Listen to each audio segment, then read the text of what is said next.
আমরা দেখি বিজ্ঞানের জয় জয়কার, মানুষ আধুনিক শিক্ষায় শিক্ষিত হয়ে জ্ঞান বিজ্ঞানের পৃষ্ঠে আরোহণ করে পৃথিবীর সীমানা পেরিয়ে চাঁদে, মঙ্গল গ্রহে, বিভিন্ন গ্রহে তারা যাত্রা করছে। মানুষের সুখ শান্তির যত উপকরণ আছে সমস্ত উপকরণ মজুদ, কিন্তু যেটা অভাব বোধ করছে গোটা বিশ্ববাসী সেটা হচ্ছে শান্তি। আজ পৃথিবীতে কোথাও শান্তি নাই। আমরা মনে করি যে Europe, America, Britain, London, France, পশ্চিমা বিশ্বে, ওয়েস্ট কান্ট্রিতে বোধহয় অনেক শান্তি, তারা মনে হয় অনেক শান্তিতে বসবাস করে, কিন্তু নয়। সেখানে যে দেখলে দেখা যাবে যে তাদের থেকে আমরা অনেক শান্তিতে আছি। কিন্তু প্রকৃত শান্তি যদি পেতে হয় তাহলে কোথায় যেতে হবে তার দিক নির্দেশনা দিয়েছেন গ্রন্থরাজ, গ্রন্থ মুকুট, মহাগ্রন্থ কালামুল্লাহ মাজিদ। এ প্রসঙ্গে রব্বুল আলামিন বলেন, আলা বিযিকরিল্লাহি তাতমাইন্নুল কুলুব। গোটা বিশ্ববাসী তোমরা শুনে রেখে দাও, যদি শান্তি পেতে চাও তাহলে শোনো, আলা বিযিকরিল্লাহ, আল্লাহর স্মরণ, আল্লাহর জিকিরের ভিতরে রয়েছে হৃদয়ের প্রশান্তি। একবার চিল্লে বলুন সুবহানাল্লাহ। শান্তি অনুভব করা যায় অন্তরে, শান্তি অনুভব করার জায়গা হচ্ছে অন্তর, হার্ট, হৃদয়। হৃদয়ে শান্তি অনুভব করা যায়। তো সেই শান্তি পেতে হলে আল্লাহ বলছেন আলা বিযিকরিল্লাহ, আল্লাহর জিকির, আল্লাহর স্মরণের ভিতরেই আছে প্রকৃত শান্তি। বলুন না সুবহানাল্লাহ। জিকিরের অনেক অর্থ, অনেক ব্যাখ্যা মুফাসসিরিন হযরত তানারা করেছেন। তার ভিতরে একটি হচ্ছে কোরআন। জিকিরের একটি অর্থ কোরআন, সেটাও আল্লাহ বলছেন কোরআনের অন্যত্রে। রব্বুল আলামিন বলেন, ইন্না নাহনু নাযালনা যিকরা ওয়া ইন্না লাহু লাহাফিজুন। নিশ্চয় আমি আল্লাহ পাক রব্বুল আলামিন কোরআন অবতীর্ণ করেছি, আর এই কোরআনের সম্পূর্ণ হেফাজতের দায়িত্ব আমি আল্লাহ, আমি নিজে কুদরতি হাতে নিয়েছি। বলুন না সুবহানাল্লাহ। আল্লাহ বলছেন আমি কোরআন অবতীর্ণ করেছি আর কোরআন হেফাজতের দায়িত্ব আমি আল্লাহ নিয়েছি।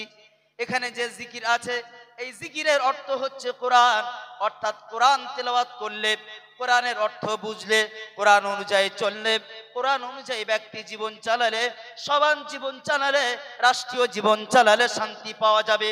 এই শান্তি অন্তরে অনুভব করা যাবে, তাছাড়া এর বাইরে কোনো শান্তি নাই। শান্তি যদি পেতে চায় তাহলে ফিরে আসতে হবে কোরআনের কাছে। বিংশ শতাব্দীর শ্রেষ্ঠ দার্শনিক ছিলেন বার্ট্রান্ড রাসেল। তিনি বলেছিলেন, go back to the universal book and the universal prophet. গোটা বিশ্ব যদি শান্তি পেতে চায়, বিশ্বে তো শান্তি নাই, মারামারি, কাটাকাটি, হিংসা, রাহাজানি, বিদ্বেষ, আর একে অপরের প্রতি হিংসা আর হিংসা, ভাই ভাইয়ের প্রতি হিংসা, প্রতিবেশী প্রতিবেশীর প্রতি হিংসা, এক গ্রামের মানুষ আর এক গ্রামের মানুষের সাথে হিংসা করে, এক দেশ আর এক দেশের সাথে হিংসা করে। গোটা বিশ্ব যদি শান্তি পেতে চায় তাহলে go back to the universal book and the universal prophet. গোটা বিশ্ববাসীকে ফিরে যেতে হবে সর্বশ্রেষ্ঠ গ্রন্থে হাকিম কোরআনে মাজিদের কাছে। বলুন না সুবহানাল্লাহ। এবং ফিরে যেতে হবে বিশ্ব নবী মুহাম্মদ আরবি সাল্লাল্লাহু আলাইহি ওয়াসাল্লামের আদর্শের কাছে। গোটা বিশ্বের মানুষ যদি নবী মুহাম্মদ সাল্লাল্লাহু আলাইহি ওয়াসাল্লামের আদর্শকে আঁকড়ে ধরে, মহাগ্রন্থ কালামুল্লাহ মাজিদকে আঁকড়ে ধরে, তাহলেই শান্তি পাবে, অন্যথায় শান্তি পাবে না। শান্তি যদি থাকে তাহলে কোরআনের ভিতরে আছে, শান্তি যদি থাকে তাহলে রসুলের আদর্শের ভিতরে আছে, এর বাইরে কোনো শান্তি নাই। যতই শান্তি শান্তি করে চিল্লাক, শান্তি শান্তি করে চিল্লাতে চিল্লাতে মুখ দিয়ে রক্ত বার হবে, তবু শান্তি পাবে না। বৌদ্ধ ধর্মে আছে না ওম শান্তি শান্তি, সকাল থেকে সন্ধ্যা পর্যন্ত যদি ওম শান্তি শান্তি করে তাহলে কি শান্তি মিলবে? শান্তি পাওয়া যাবে না। শান্তি পেতে হলে ফিরে আসতে হবে কোরআনের কাছে, শান্তি পেতে হলে ফিরে আসতে হবে মুহাম্মদ সাল্লাল্লাহু আলাইহি ওয়াসাল্লামের আদর্শের কাছে, তাহলে শান্তি পাওয়া যাবে, অন্যথায় শান্তি পাওয়া যাবে না। কোরআন হচ্ছে মহাবিশ্বের মহাবিশ্বয়। কোরআন এমন একটি কিতাব যে কিতাবে কোনো ভুল নাই। যালিকাল কিতাব লা রাইবা ফি, এই কিতাবে ভুল তো দূরের কথা, সন্দেহের অবকাশ পর্যন্ত না, কোনো সন্দেহ নাই। এই কিতাব এমন একটি কিতাব, এই কিতাবের চ্যালেঞ্জ করেছেন স্বয়ং স্রষ্টা রব্বুল আলামিন। আল্লাহ বলছেন এই কিতাবের তো কোনো ভুল নাই। ওয়াইন কুনতুম ফি রাইবিম মিম্মা নাযালনা আলা আবদিনা ফাতু বিসূরাতিম মিন মিসলি,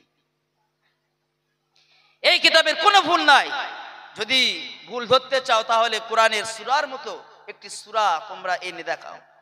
গোটা বিশ্ব ব্যর্থ হয়েছে কোরআনের সামনে, কোরআনের একটি ভুলও বার করতে পারিনি। বলি না সুবহানাল্লাহ। সেই কোরআন আজ আমাদের কাছে আছে, সেই কোরআন থেকে আজ আমরা পিছিয়ে। কোরআন যারা মেনেছিল তারা শান্তি পেয়েছিল, তারা সম্মানিত হয়েছিল। আজ আমরা কোরআন থেকে দূরে বলে আজ আমরা লাঞ্ছিত, বঞ্চিত, অপমানিত, পদদলিত, অবহেলিত সর্বত্র। সুতরাং আমাদের সকলকে কোরআনকে আঁকড়ে ধরতে হবে, রসুলের আদর্শকে আঁকড়ে ধরতে হবে। আমাদের ব্যক্তি জীবনে, পারিবারিক জীবনে, সামাজিক জীবনে আমরা যেন কোরআনকে সামনে রেখে কোরআনের ফলোয়ার হয়ে, রসুলের আদর্শে আদর্শিত হয়ে নিজেদের জীবনকে গঠন করতে পারি। আল্লাহ পাক তৌফিক দান, বলি আমিন। ওয়া আখিরু দাওয়ানা আলহামদুলিল্লাহি রাব্বিল আলামিন।